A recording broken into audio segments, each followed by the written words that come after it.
Hey guys, I'm Randy Unger, and this is another episode of Under the Radar, where we talk all things film. And I want to welcome everybody back, everyone watching at home and on your devices, and also to my wonderful panel of guest critics. Thank you, Matt. We've got Mr. Matt Roran. Welcome back, sir. It's an honor and a pleasure to be here. I hate you. Thank you for having me back. Thank you for that. We also have back Rachel Cole. Welcome, Rachel. Hi, happy to be back. Awesome. And Mr. Eric Godfrey, welcome back to you, sir. Also glad to be back. So it's been 2 weeks, guys. Had some time to decompress, kind of relax a little vacation. But we're back, and we still have some stuff to talk about, some movies, and I think we're going to have a good show today.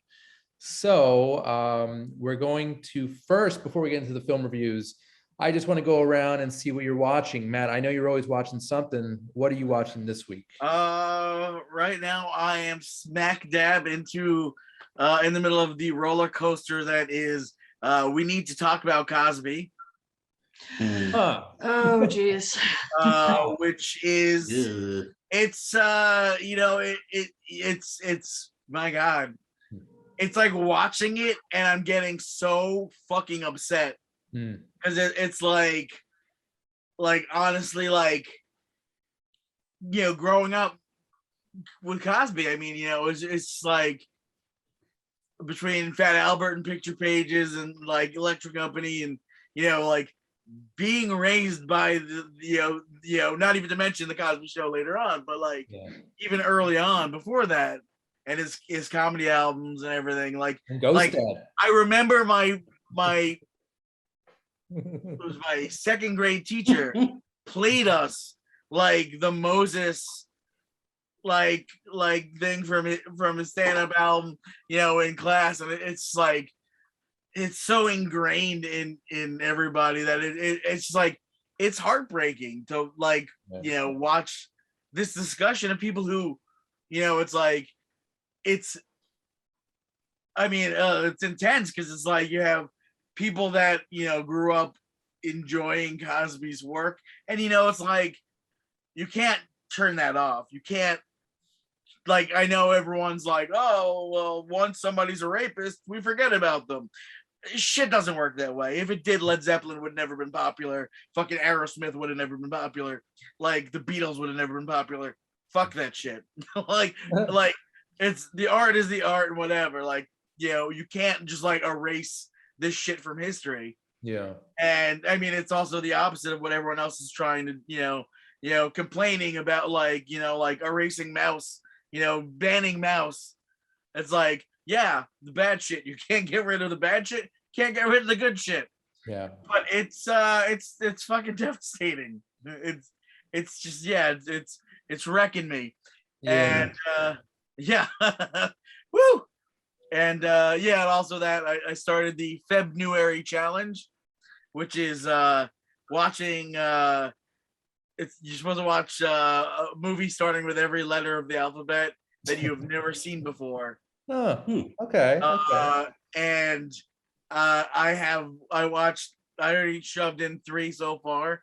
I watched Assassins, the Richard Donner Wachowski sisters film from 1995.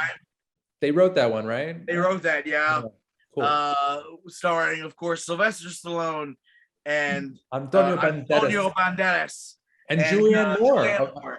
A very early Julianne Moore role. And, and I'd never seen it before. I owned the DVD for a little while, and that's a perfect Pickle Island movie to have. Yeah, it was like I actually got it because somebody sold it to the store. Like they brought in used DVDs, and I was like, Richard Donner film I haven't seen. I'll keep this one. Nice. And so I finally got around to watching it, and I watched the Between Two Ferns movie. Yep.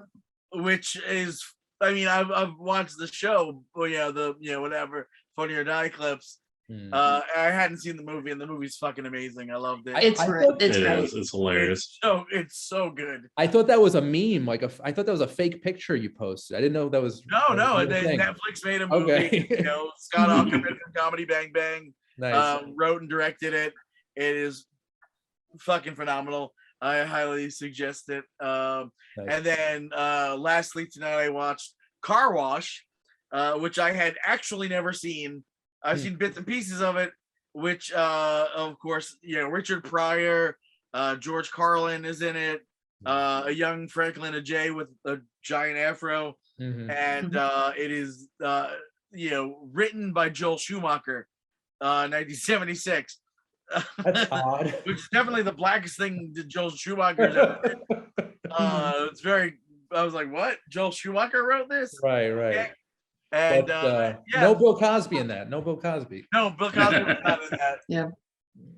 All right. You know, Garrett Morris is in it. You kind of expect like almost every like black actor at the time that was big is like, you know, at least like a small role in that. And like, Right. I mean, the Pointer Sisters are in it too. Mhm. But yeah, no Cosby. Okay. Is Michael Winslow's not in that, right? No, Michael Winslow. That No, would've he been the wasn't cherry on big yet. top. This is the 70s. Michael Winslow, his time to shine was like 84 to 88. Like, it was Right. like- Later on in Police Academy. yeah. So All that's, right. that's what I've been doing. Nice. That's Busy, when I took busy. up an hour talking about Bill Cosby. Oh God, Mhm. that's Or at another least show. being like, making noises. So Yeah, I hear you. Guys, what have you been watching? I know you're always into good stuff there. So coincidentally, considering what Matt's been watching, the other night I finished watching Leaving Neverland, which is, if you have not seen it, just devastating, just so difficult to watch at times, and to again a case of that even Michael Jackson's victims, that even they have said there's no way that we can, you know, excise the impact that he's had on our life for Mhm. good and for ill. Like there's no way to like excise that and have, you know, imagine our lives without him having been in it. Yeah. So it really completely changes the way that you see him and his music and his legacy, though. It's yeah. It's like, Like- how do you separate the artist from the monster? It's just- I mean, it's tough. I think that's going to be the eternal question. and I think that probably it's like, I mean, like Michael Jackson, like yeah. how like, I mean, yeah, like you're talking like these artists who have like, you know, 5 decades of, you know, it's a physically a part of your body, Yeah. Yep. you know. Yeah. It's- Cultural icons, but with Yeah. a Yeah, I mean, serious it's- dark it's- side.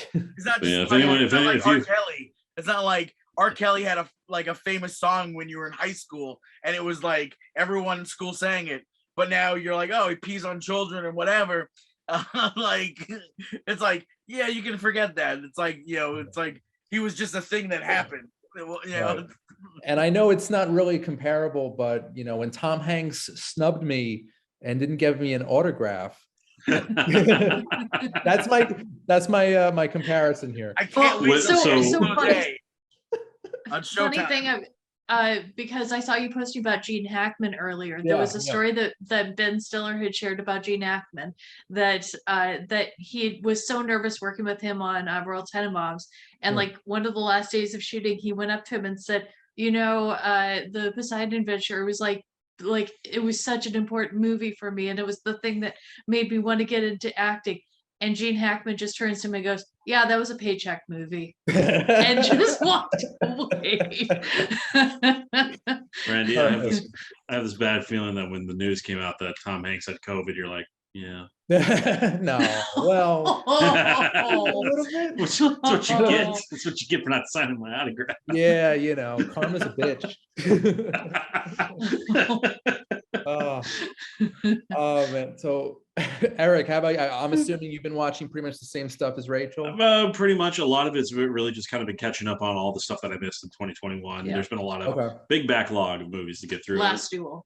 Last Duel is one of them. I mean, Being the Ricardos, like just Yes. tons. So it's basically been okay, what is the stuff that I know from last year I need to have seen? Yep. And then also keeping up with Book of Boba Fett and Peacemaker. Yeah, and also catching a few episodes of I Love Lucy after having watched. Oh, Being the okay. Yeah, we Ricardos. actually, and after watching Being the Ricardos, we went back, actually watched the episode that they were filming in the movie, which is a weird thing. Yeah, yeah. And you know what? Looking back at it, I think the makeup department pretty much nailed it with Nicole Kidman. She I mean, she looked pretty good. Oh yeah, no. I think the only thing that I was always like is just the fact that I think I always thought Javier was a little too big for Desi, but like looking back, I'm like, you know what? No, they were. Yeah. You know, I think that was gotta- maybe the right you have to- size that Desi You have to was. squint a little bit and you'll see it. Yeah, yeah. But no, it's the thing of it's like I don't think you could have found a better actors on for every character. Yeah. Especially portrayed. J.K. Simmons It's- and Oh, Nina yeah. Ariana. Especially, absolutely. Perfect. Oh, good. Yeah. Mhm. But I honestly, I went into that thinking, I love Aaron Sorkin, and this is going to be an amazing movie. I've seen much better Aaron Sorkin productions, Yeah. but this was a quality film for sure. It was very solid, very very good. Yeah, definitely. But we'll probably get into that in another week or so. I could see that. yeah, I can see that happening. yeah. Okay, good to know. And speaking of movies that are really awesome, and we're going to be discussing again later on, tonight we're going to discuss Red Rocket. And this film, I knew I was going to like it, but I didn't know I was going to love it. It's basically, I guess, it's a dramedy. And it is directed by Sean Baker of the Florida Project and Tangerine fame. And this film basically follows Simon Rex, who plays a washed-up porn star who returns to his hometown after 17 years to try and kind of make up with his estranged wife. He meets a very young girl who works at the donut shop, and they form a really sweet romance, quote unquote romance. Yeah. But I love how this movie's out at the same time everyone's complaining about licorice. Literally, I said that to Eric when we were watching. I'm in the theater like laughing so hard because I'm like, right now everyone's like, oh, she's too old for that guy. Meanwhile, I'm watching a movie where like a 40-something-year-old man is with like a 14-year-old girl. Like, and her name is literally Strawberry. Yeah. and he's full on grooming her to get into the adult film industry. yeah. And it's like, nope, no problems there. Bring it on. But you know what? Even though it is a little perverse, it's actually kind of sweet. Just a little bit. Yeah, a little just a bit. perverse, It is like a heartwarming tale. Yeah. No, I saw a lot of warmth in this. I thought that Mikey Saber, he's the main character here. He's kind of searching for redemption, searching for a way back, and he wants to be accepted by the people in his past. And, I might disagree with I think your, I might disagree with you on that one too. But to be fair, I see why you think that, because Mikey Saber, XXX, Google it. Yeah. Pornhub, yeah. He is such a narcissistic sociopath, and you see why everyone in his orbit wants to stay there, but you also see why he destroys everything in his path. He's basically like if Harold Hill from Music Man was recruiting the kids to be in his porno instead of in a marching band. That's a movie I want to see. And this was not the first time that he had come through town on the train. This was like the fourth or fifth time that he had come through with like a new scheme. Like that's what's happening here. This guy is. I want to see the porno man. It's weird. Good follow. He's likable in a weird way, but he's really not he's got charisma. That's especially like when we first meet him, beaten and bloodied and just nothing, getting chucked off the bus into this Texan town as he's just begging and scraping his way for it. It's like, again, you see that, you see how charming he is, and that's what I love about when you get to the midway point, you realize once he's rebuilt himself why he's always going to be rebuilding himself, why he's always going to be because it's just he's a guy who just builds up these house of cards and then just whacks them down with all of his awful decisions. Yeah. Very kind of a complex character, and you know, and it's a very simple story too, and that simplicity is what really attracted me to the seeing this film. But Matt, what did you think of Red Rocket? Oh, I fucking loved it. I mean, it was good because it was, I was expecting something in the vein of Florida Project, and as it has many similarities, it was a completely different kind of film, and I just I feel like I smiled the whole time watching this movie, and it's like a weird kind of thing to be like, this is the subject matter that made me smile for like 2 hours, but it did, and this is even with fucking theater distraction. While I was watching it, a bunch of young black kids were fighting each other. Like literally like throwing popcorn at each other right behind me. Like and then like jumping into the seat, over the seat, like into the seats next to me, punching each other. I'm like, and Red Rocket's a divisive film. It's like it's interactive. I'm pretty sure they got there the halfway point, like they left something else, and I'm just like enjoying this film, and like all this weird shit's going on around me. Like they're screaming. I don't even know. Like, but it was like there are a few people in the theater watching this movie. I don't even think like we really like absorbed all that because the movie was just it just had you. Right. So you know what? I was totally intrigued because the only other thing I've seen Simon Rex in, I think, was Scary Movie 3. Yep. I've never seen him in anything. I don't think. And then this movie got so much buzz, and I'm like, I'm very curious what one of the actors from that awful parody movie is, what he does in this, and to make critics go crazy. Interesting thing from I intentionally stayed away from reviews for the movie, but I had listened to a podcast where Simon Rex had been the guest on it, and he had talked about kind of his background in acting and in performing. And he had actually back in the day auditioned for Gus Van Sant for a movie, and he got partway into the audition, and Gus just like cut him off and said, "You're not ready for this. I think you have potential. I think you have a lot of like natural charisma, but you need to go learn your stuff. Like you need to go learn your craft, go take acting classes." And he said, I really hope that I'll get a chance to work with Van Sant someday, because he's the reason why I'm acting in the first place now, because, now, told me to go do that. Was this before or after Simon Rex recorded himself masturbating? Did you? I did not hear about that. But... That's how he landed the role, was because Baker was aware of this. That one of the first things he did was he recorded softcore stuff, and he's like, I need you to call upon that to be Mikey Saber. When he was, I think, 19 years old, he recorded that for some porn company to just make a quick buck. It definitely would have been after that then. So definitely life imitating art, the way Baker enjoys that. This is obviously Sean Baker's wink to that little history of Simon. That was Baker was very open about one of the reasons why he hired him. I want to know what movie was it. My Own Private Idaho. The Gus Van Sant. What was the Gus Van Sant movie? He didn't say in the podcast what movie it was, but he did just say like that he had auditioned for Van Sant for a movie. Also, there was another interesting nod in the movie to real life circumstances, because he has a throwaway line about, I wouldn't drive 3 days, to get to Texas. And that's actually based on what actually happened with him, because this was shot during COVID.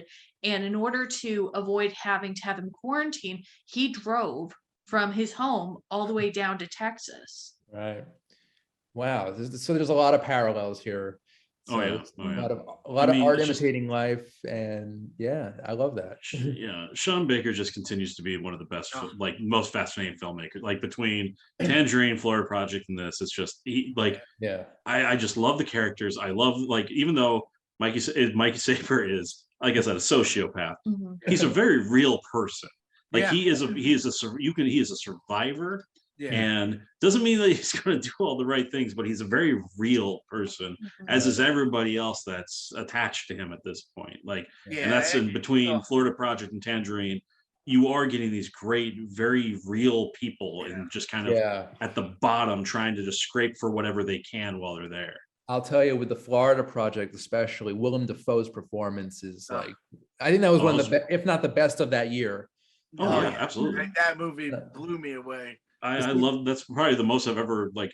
Defoe has given nothing but great performance, but I'm sitting like I think Florida Project might be my favorite role he's ever done. Yeah. Yeah, that's up there for sure for me. And with Sean Baker's stuff, like it's weird. He doesn't really like have a style. But yet he's an auteur. I don't know. It's like Yeah. a weird paradox.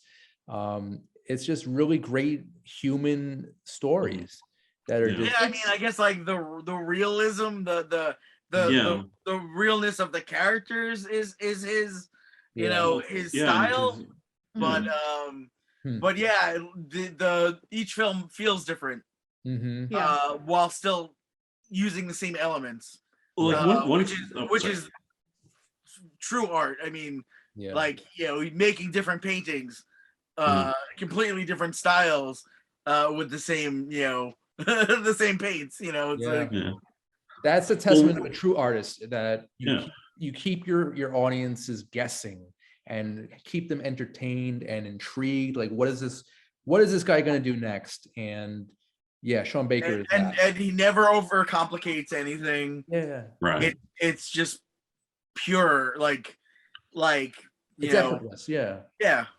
It's like Uh-huh. slice of life. Mhm. You know, it's so easily believable. Everything about it is like this could be a biopic. like Yeah. you know, like And without all the fantastical shit they throw Yeah. into biopics that didn't really happen. yeah, and you know, there's no like twist endings, like, or surprise cameos. It's just a Now straightforward everyone gets what story.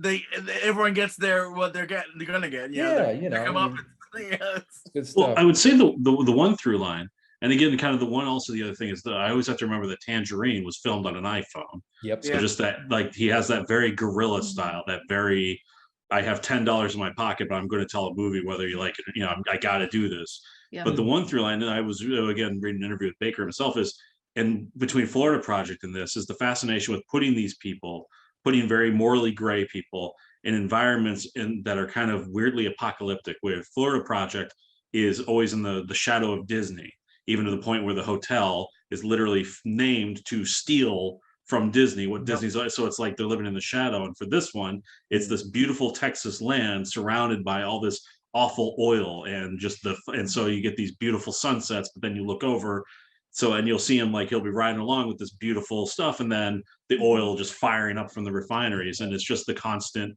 feel of these settings being encroached upon, and these people just living in the shadow of all these bigger things, and dealing with that. Yeah.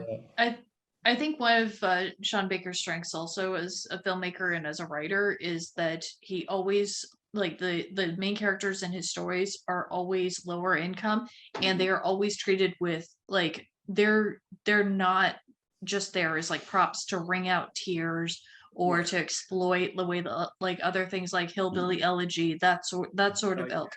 Like, this is three-dimensional characters that they see themselves as the protagonists in their own stories. They're not there as to be the butt of a joke or to be like, and I know that a lot of people are talking about Simon Rex's performance in this, and rightfully so. Like, he's fantastic in it, but I think one performance that's getting really overlooked is the actress who plays his current wife, who, against all of her better judgment, allows him to come back and move in with her and her grandmother. I almost feel like the grandmother is kind of like a stand-in for the Willem Dafoe type character, yeah. that she just goes to him and just like, please, Our family can't deal with any more of this. Yo, Yeah. don't Please, fuck are up you again. in? Are you out?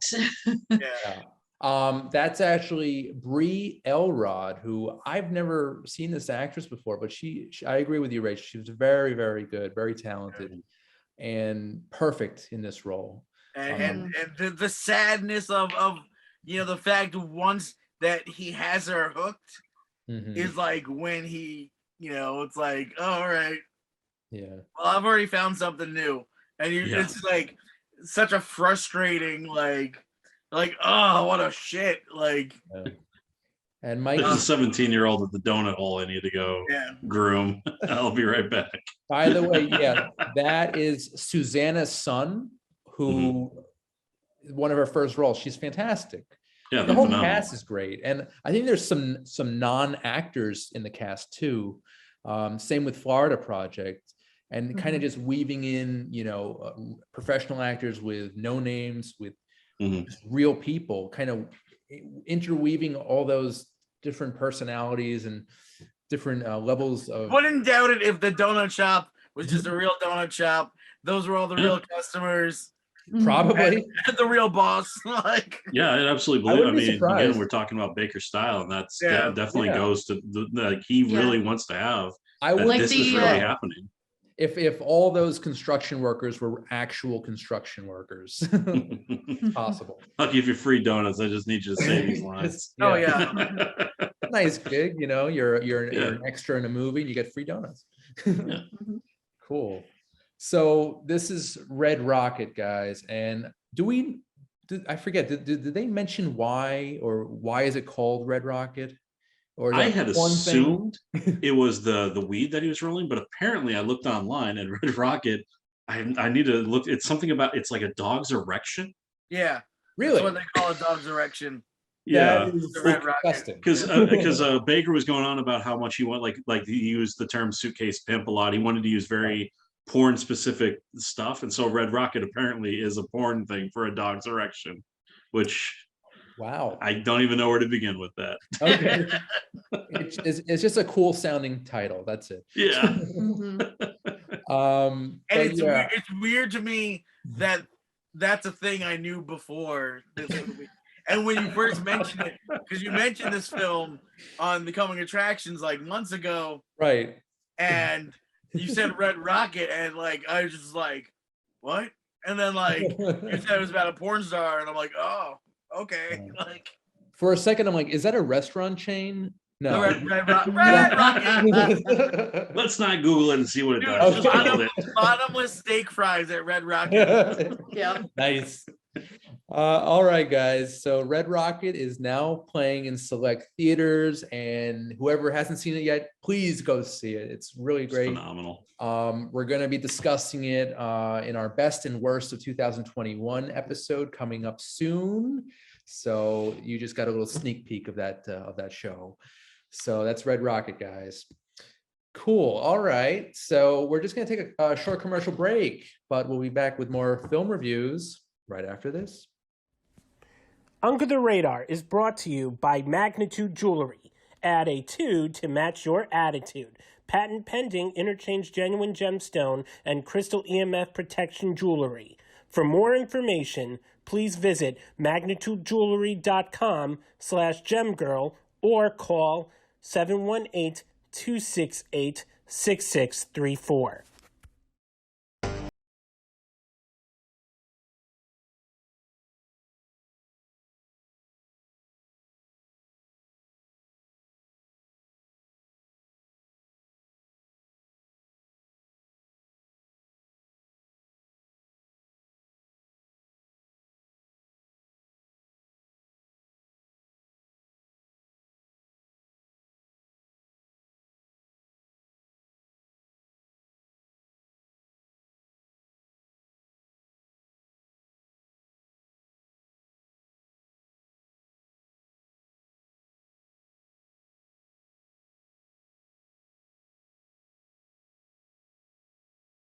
Under the Radar, and we just discussed Red Rocket, which it's just phenomenal. I can't wait to discuss it even more with you guys the next time. So that's awesome. All right, so we got a very different movie now. So basically, we have three movies tonight, and basically, the first and third are kind of serious, sobering dramas. Well, dramedy, the first case, but I wanted to, mix it up a little with the middle movie here. Movie review number 2 is of a documentary that's now on HBO Max. It's called the Super Bob Einstein movie. And this is a wonderful, wonderful documentary about comedian and actor Bob Einstein, who is probably best known as Super Dave Osborne. For those of you watching who are a little too young to remember, Super Dave was a stuntman, a fictional stuntman character that would appear on talk shows, commercials. I think he had his own series. He had a few series. He had a TV movie, and basically it was just very, very ridiculous situations where this stuntman would just get hurt all the time, kind of like a Wile E. Coyote type of situation where his plan would backfire and he would get horribly, horribly injured. Just go on YouTube, check out some of his stuff, or better yet, go on HBO Max and check out this documentary because it's wonderful. It's basically about his life, his professional life, his personal life. Those who knew him in the comedy industry, Albert Brooks, who I love, Matt, you know that, was Bob's brother, and he has some really nice things to say about growing up with him. We've also got Jerry Seinfeld, Susie Essman, Jeff Garlin, Sarah Silverman, a who's who. Larry David. Thank you, sir. Yes, a who's who of comedy talent, just paying respect and tribute to the late, great Bob Einstein. So I learned a few things about the man. I really just knew him from Curb Your Enthusiasm and Super Dave, but he was the Smothers Brothers as well. He was on Johnny Carson. Was a writer. He was a writer with Steve Martin. Everybody loved him. He was everyone's favorite. The one thing that the documentary doesn't mention, but is the surrogate from Arrested Development. Arrested Development, so good. Where he was hilarious.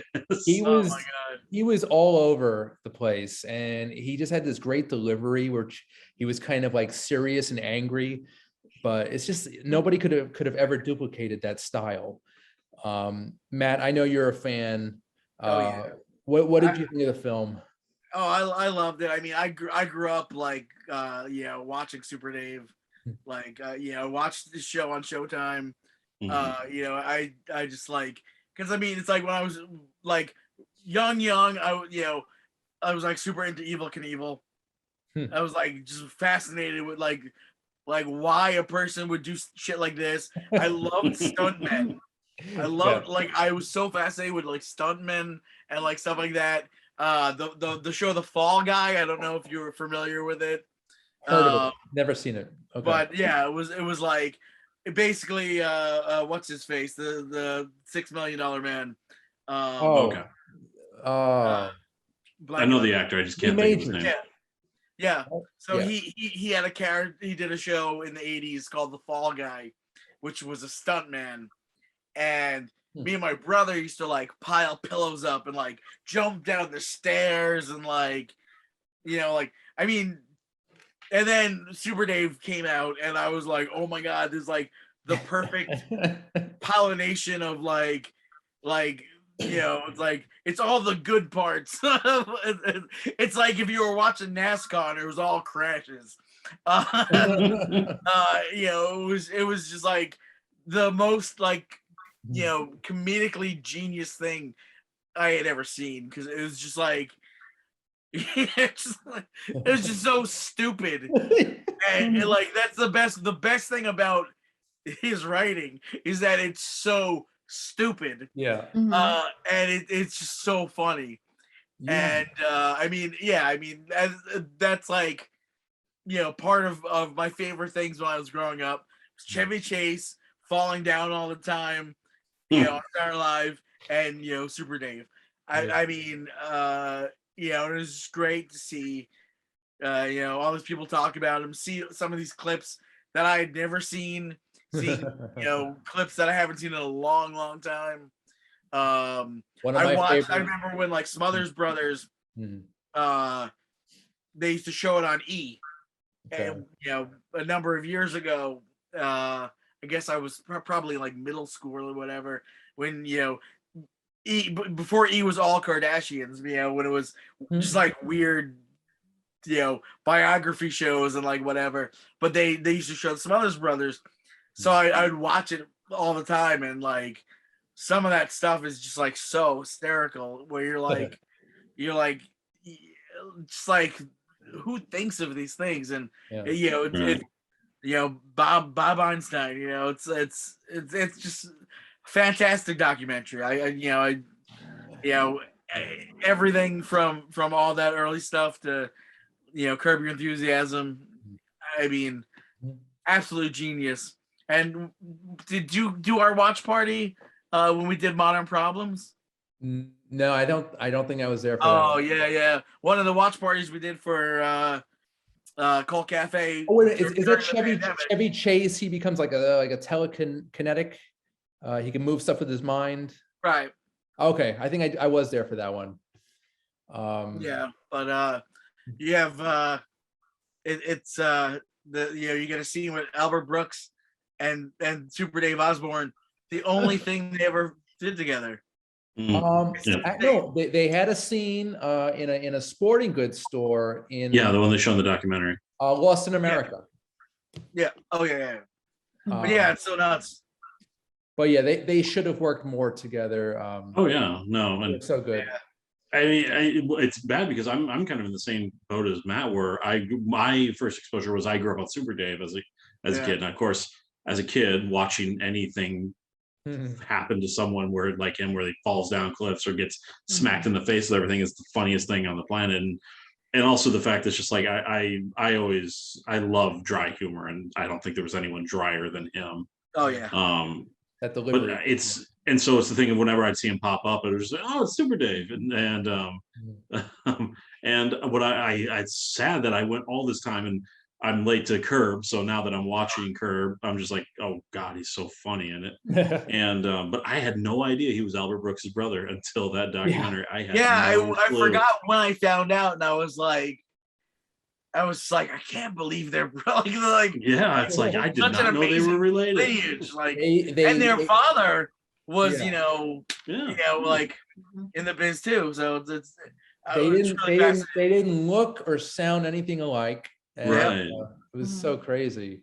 I love when Albert Brooks is telling that story about, because he's like hanging out with Rob Reiner, and he's like, "Stop name dropping." He's like, "I'm not name dropping. I'm just talking about my friend." Stop name dropping. Quick aside about their father. So one thing I thought was really beautiful about this documentary was that it was kind of rectifying what he had such an issue with for years with Hollywood, and the fact that his father's funeral happens and all these comedians show up and all they want to, like, they'll get up and start doing just like jokes and not like from what I understood of what he said, it wasn't even stuff that was related to their father. It was just like that they saw it as a chance to get eyeballs on material, which is just so gross. And here in this movie, like, they're not only paying tribute to like his work, like his body of work, but they're also taking time to talk to his family, taking time to talk to his wife and like his like kids, great and kids. Like it's just like it's very sweet, and I thought that it was a really kind of lovely way. I think the only issue that I have with the structure of it was that they had this set up very early on that they talked about, if we didn't know how to end a sketch, then we would have the cop character come in, come in and arrest them. And I was kind of waiting for that to pay off at the end of the movie. Even if it was just like ending with like one of those clips or something, I thought would have been a great little stinger. But this movie is basically a filmed obituary in a way. It's a beautiful, respectful tribute to the man. It's people who are clearly his best friends, just talking about his career and just how much they loved him and how much he made them laugh. I mean, and like seeing things like Susie Essman, like who's like she had no idea who he was, like before Curb, and it's and like kidnapping her to go see his grandkids clips for the first time, and it's like so amazing to like see these people watching these clips, like they've never seen him before, it's fascinating. Obviously, as a kid, I definitely grew up with Super Dave and hilarious. Kind of reminded me a little bit of the Crash Test Dummies. Yes, very much. Those commercials back in the 90s. But yeah, it was just really cool to like connect, like, because I only knew him as Funkhauser. I didn't, and then I'm like, oh crap, he was Super Dave. And then just to see it all come together in this film, it was very, very well done. Rachel, I'm curious, from an editing standpoint, what did you think of the film? I think editing was actually pretty fine. I did like them taking the time to like show those clips and show the comedians talk about structurally the things that they really liked about the jokes and the different levels that like the setup and everything and the payoff would play into. Like, for example, the clip that they showed with where he's on top of the bus and he has the piano, and it's like the level of things. That's how to set up, yeah. Like thank you for putting the sheet music, and then the line about the let's end highway profanity, and just like finding out the ways in which like this sketch played into the comedy sensibilities of his peers and things that they appreciated. Else I wanted to mention, whenever there were moments where they would show those old clips in front of the actual person that they were interviewing for the documentary. They would have like that weird, like, I guess it was like a green screen or it looked like a little projector screen. Probably. I like that. That was that was well done. Cool, guys. So so I think it's unanimous. We recommend this movie. Oh yeah, I mean it's hard not to just laugh. I mean some of the story, like hearing the story from Jimmy Kimmel when he was on the Man Show when he destroyed Adam Carolla when he's like, "Well, your dad died doing what he loved," and it's like, I hope your father chokes on a trumpet. Like, what does your dad like to do? Like, so fucking funny. But, oh my god, what a comedic genius! It's a celebration of a guy who, like, I mean, I almost draw comparisons, kind of Andy Kaufman-esque. He's like, he's going to tell the joke whether you like it or not. And I pretty much wanted to watch this because of Curb, which is also streaming on HBO Max. So this is just a nice little extension of that style, that humor. And, in the same week they delivered this and Street Gang, the Sesame Street documentary. Yeah. I watched them back to back. Like I love their documentary game. Yeah, no, very good. They're killing it with the docs, so that's awesome. All right, so the Super Bob Einstein movie is now streaming on HBO Max, so go check it out. Even you youngsters, if you're not interested, it's a nice little education in comedy history, so check it out. All right, guys, so we have one more film review I want to get to real quick. Unfortunately, Rachel and Eric, I know you didn't get to see it, which is okay. Sadly. It's fine. It's actually a really good movie too. It's called Jockey. And it stars Clifton Collins Jr., who basically plays an aging jockey who is trying to basically survive, really. It's another survival story. And this young guy comes along who may or may not be his son, and that only complicates matters. This is a very quiet, subtle drama.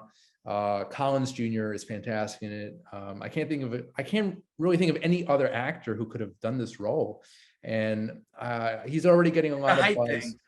Yeah.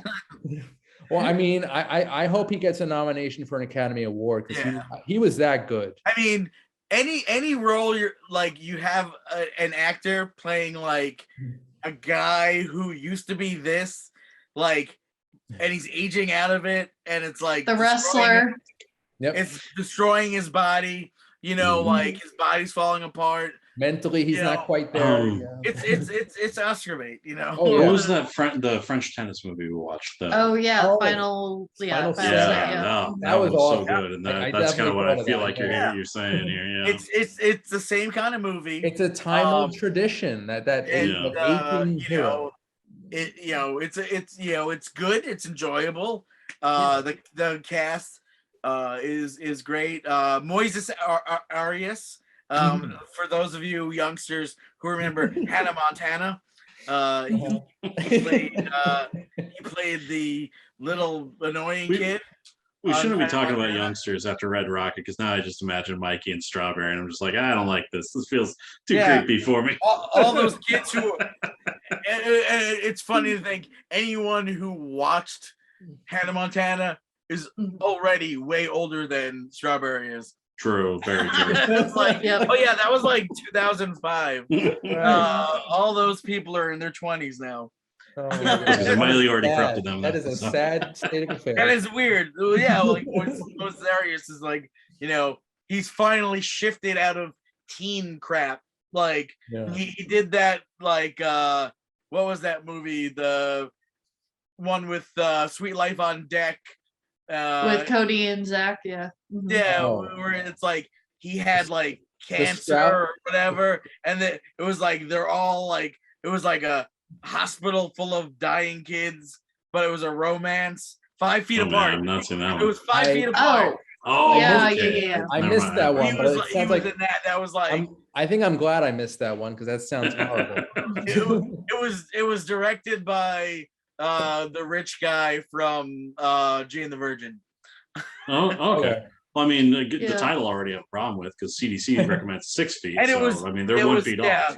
And it was pre-pandemic. This was about this was just about sick kids in the hospital. Yeah. When that- did they know I and will- when did they I know? will say, to be fair to him, starting with Hannah Montana, a lot of really great actors got their start definitely. doing Disney stuff. Kurt Definitely. Russell is like the perfect example. Oh of yeah, that. yeah. Hell that's yeah. true. He was Kurt the golden Russell is boy back in the the 60s, king. 70s. Oh yeah, Mhm. he was That's he was a true. computer that wore tennis shoes. Yep. Yeah. Indeed. I mean, Kurt Russell, I mean, everybody got, there's, I mean, even the Bridges boys were in a bunch of Disney stuff too. But back to Jockey. Yeah. Well, they didn't see it, so we're gonna talk about Hannah Montana. yeah. Moses Oh, Arias man. is in this movie. I'll tell you though, that this was actually in the official selection at the Sundance and Toronto International Film Festival. Also, Clifton Collins Jr. won the special jury prize for Best Actor. So that's a good sign that he might get an Oscar nomination. And It's gonna at be a tight Cannes, race for best actor this year. Oh man, yeah. at Cannes, it was nominated Best Movie featuring a former cast member of Hannah Montana. There we go. And we're back. See, And I we're feel like back. Oh, and we're back. as, Hashtag as Hannah wonderful Montana. as it would be to see him get nominated, I have a feeling that if there's a slot that they have for like a very small indie film that not as many people saw, it's going to be going to Simon Rex for Red Rocket. It's Like, gonna be interesting to I- see that. He'll be I think that- nominated. Yeah, for Yeah. sure. Yeah, I think that that's the one, the indie like, darling. because you've got Denzel already in the race, you've got Will Andrew Smith. Garfield, Will Smith, like Yeah. it's just, Oh, yeah. it's gonna be, It's gonna be a crowded not to field. mention even like the last duel, like, I mean, you've got, And also, Like- you're forgetting a certain Mr. Nicolas Cage for Pig. that's true, yes. 7 yes, nominations also. for, it's like Adam Driver in this, Adam Right. Driver in that, Adam Driver in this. Adam Driver for Last Duel and House of Gucci. What? Yeah. Ridley Both for the Scott. same director. Yeah. They're both That's- Ridley Scott. Yeah. Mhm. They need to branch out a little bit. They need to separate, I think. Yeah. It's like take some time off. Right. But Do another Jarmusch movie. yeah. Oh man. But yeah, Jockey, it's not even that long because usually No. movies these days are like over 2 hours. This is what, hour 35 or whatever. Yeah, It yeah, was- even short. Red Rocket was over 2 hours. So Yeah. Yeah. it's nice to see a movie that's a relatively short length. And Yeah, it didn't. It felt pretty. Went by pretty quick. Didn't feel long, like didn't drag at all. yeah. And especially like that's good for a movie that is paced the way it was. It's a Yeah. slow-paced film. A slow-paced film should not be long. it's Right. Tell that to Empire of the Sun, but that's actually a really good movie. Zack Snyder yeah, I disagrees also. Right. Well, I say Jockey is on my radar. Matt, what do you think? Yeah, I would say definitely check it out. Yeah. It's definitely one I want to check out. Yeah. And I was reading up a little bit about Clifton Collins' film, his career, and he's done a lot of like villain type roles, like convict. Well, it's weird. Rachel was like, he was in Star Trek. I'm like, who was he in Star Trek? And then I'm like, oh God, he was the right hand man of Eric Bana and as a Romulan. I remember it was like he was a Romulan. Yeah, I looked at his IMDb. I'm like, wait, he's in that movie? Wait, that was him? He was in this one? I definitely have never recognized him ever before. Yeah. And I'm like, damn, he's everywhere. And then she also brought up, I'm like, that's right, in Pacific Rim, he's the communications guy. Yeah. But he's like, all of a sudden, I'm like, man, he's everywhere, and I just didn't realize. But the role that I best know him for is one of the vegan police in Scott Pilgrim versus the World. Yep. It's Thomas Jane and him as the vegan police. Okay, yeah. I'll have to revisit that one. Okay. Always a good excuse to go back and watch Scott Pilgrim. I totally didn't realize that was him either, and I just saw that movie in the theater, a couple weeks back. He was also in a movie from I think 2009 called Extract, which was a Mike Judge comedy. Sorry. Oh no, I was thinking the one with Thor that came out on Netflix. Oh no, that's a different one. That's a different one. Okay. Yeah, this is the comedy. Like, the one with Jason Bateman. Bateman, yeah. Mm-hmm. It wasn't as good. I thought it was going to be sort of a sequel to Office Space, but it felt kind of flat. I wasn't impressed by it, but Clifton Collins Jr. has a relatively big role in it, and he gets involved with Mila Kunis, who's like she's like basically out to get his money after an accident that leaves him rich, and it's a whole legal battle. But yeah, he kind of just like disappears into the background of all his movies, all the cast that he's involved with. He's kind of just there. But this movie, I think, really showcases him as a leading man, and that's good. I thought it was just a very strong film. So yeah, check it out, guys. I highly recommend Jockey. All right, so guys, got a couple minutes left, actually 10 minutes. So I just wanted to go over some coming attractions for this week. Chime in if you're interested in seeing any of them, or if you're not, whatever.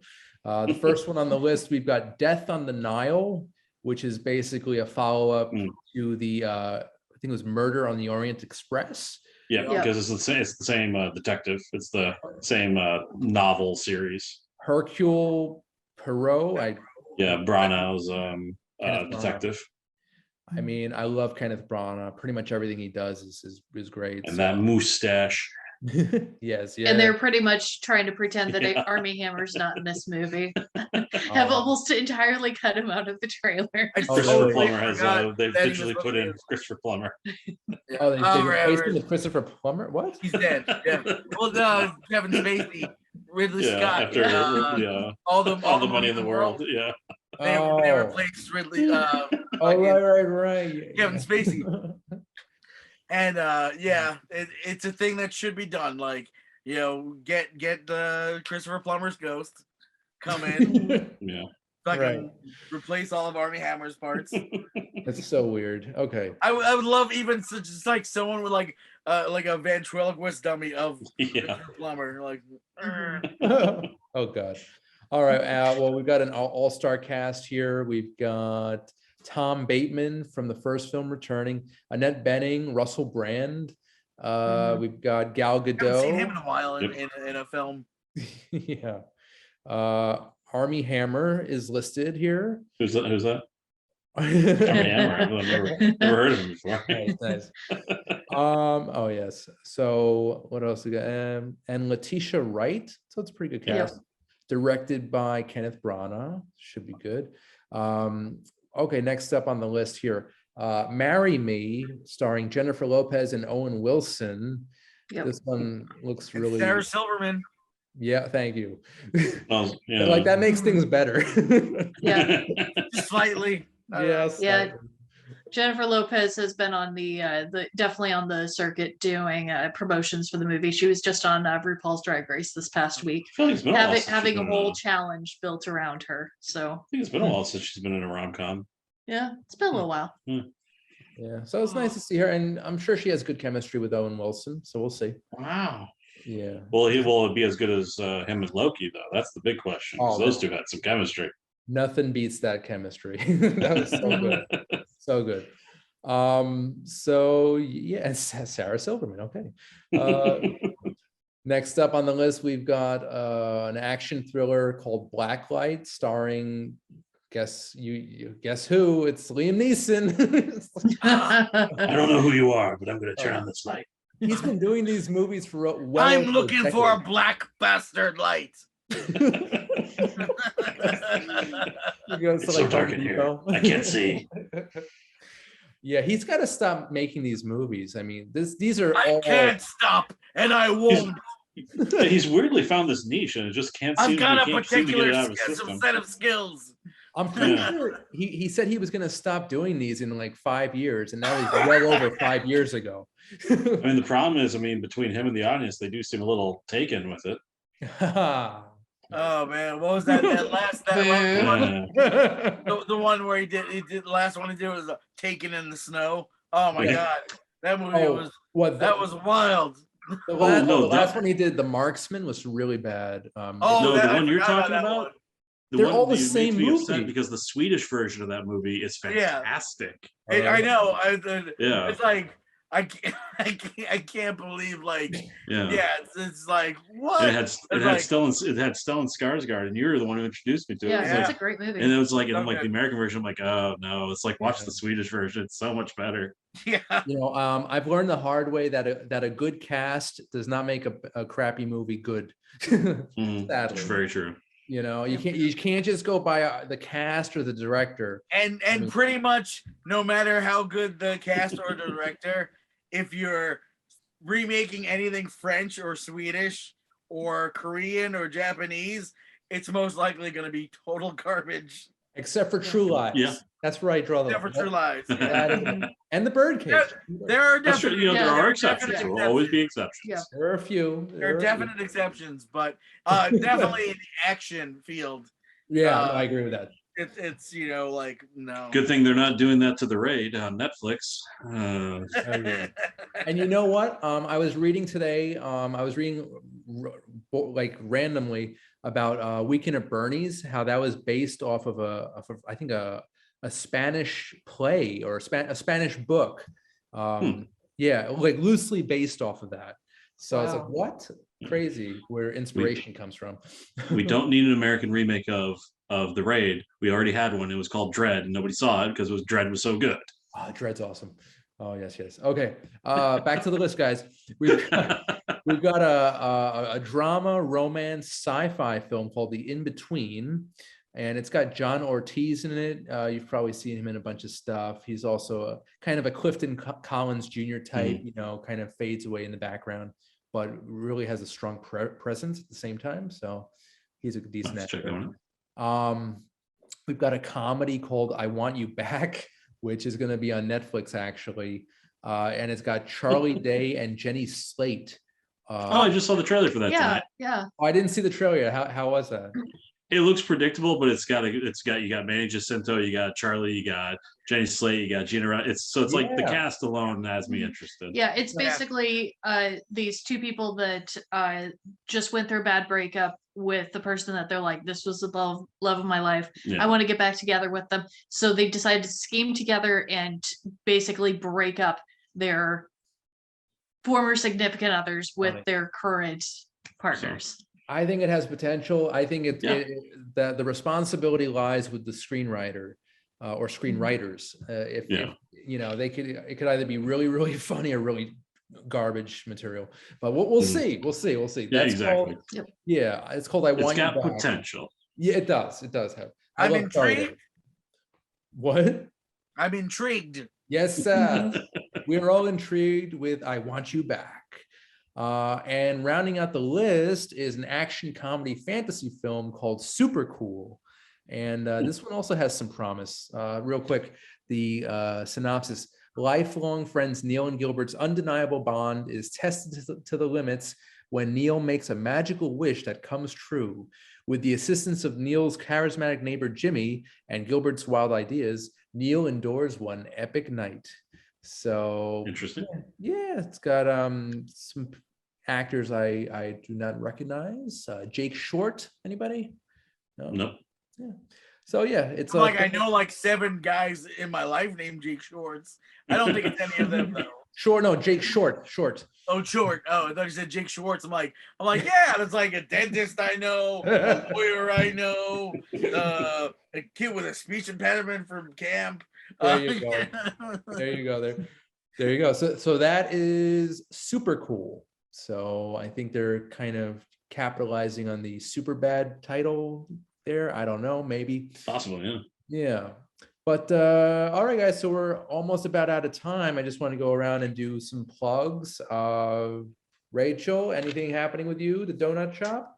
Of course, you can stop by the Lodge, the Law of Donut Engineering. We're open now Fridays through Sundays. We're just open on the weekends for now. And we do have Uber Eats and Grubhub, I believe. We do deliver. And you can find my baking adventures over on Second Act Bake Shop.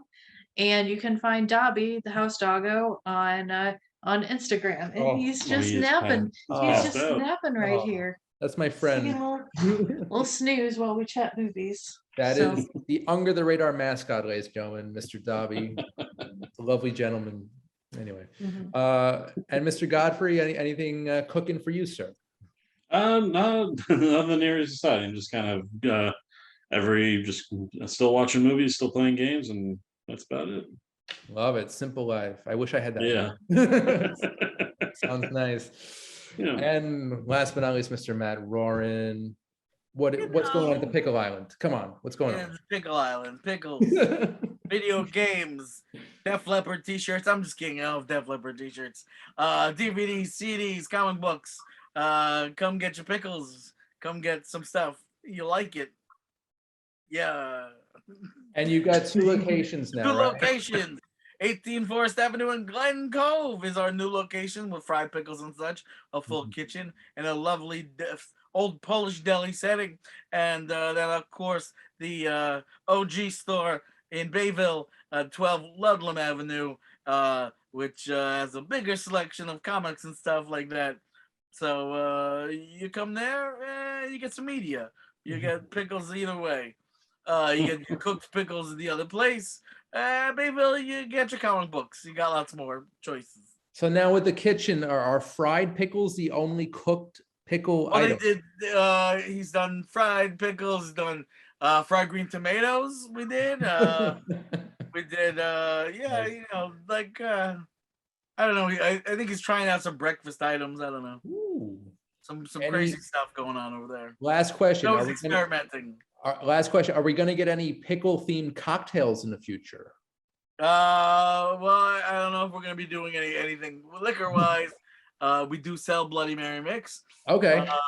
We do have our own patented Bloody Mary mix, minus the alcohol, so it's just a mix. And yeah, but you know, maybe we'll partner up. There's a brewery down the street from our Bayville location. Maybe we'll partner up with them and make some magic happen. Pickle flavored beer. Stuff. So we'll see. I would have a pickle beer, like a pickle flavored beer or something. I don't know. Or pickle shot. Yeah, something like that. Yeah. We'll see what happens. Interesting. So, all right, guys, we're about out of time, but I just want to mention to viewers, if you want to see new episodes of Under the Radar, tune into Manhattan Neighborhood Network, Lifestyle Channel 2, every Monday at 11 a.m. Eastern. Also, you can check it out on cable TV channels, FiOS 34, RCN 83, and Spectrum 56 and 1996. And as always, feel free to visit the Under the Radar YouTube channel, subscribe and share. Spread the word, guys. And guys, I'll see you in just a few days for our best and worst of 2021 show. where we just discuss our favorites and least favorites of the year. Very excited about that. It's going to be a very good, very big, mega episode. So I'm excited to have you guys on for that. Same. Guys, Definitely looking forward to it. That's going to be a good one. So Rachel, Eric, Matt, thank you so much. This is great as always. You guys are always welcome on the show. And yeah, I'm Randy Unger. This has been Under the Radar. We'll see you next time. Take care.